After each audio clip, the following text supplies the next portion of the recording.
అంతకు ముందు AP assembly gate వద్ద ఉద్రిక్తత నెలకొంది. వైసీపీ ఎమ్మెల్యేలు ఎమ్మెల్సీల ఆందోళనను పోలీసులు అడ్డుకున్నారు. వారి వద్దనున్న ప్లకార్డులు, నల్ల కండువాలను తీసుకున్నారు. పోలీసుల వైఖరిపై వైసీపీ నేతలు మండిపడ్డారు. అడ్డుకున్న ఓ పోలీసుకు జగన్ వార్నింగ్ ఇచ్చారు. ఎమ్మెల్యే, ఎమ్మెల్సీ హక్కులను కాలరాస్తున్నందుకు నీపై కేసు పెడతా, నీ ఉద్యోగం పోతుందంటూ బెదిరించారు.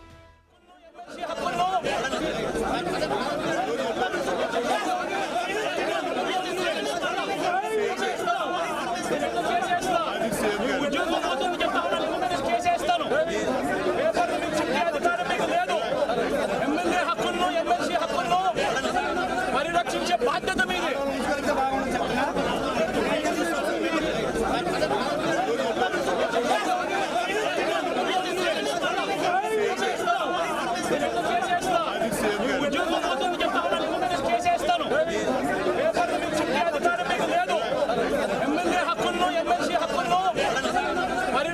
బాధ్యత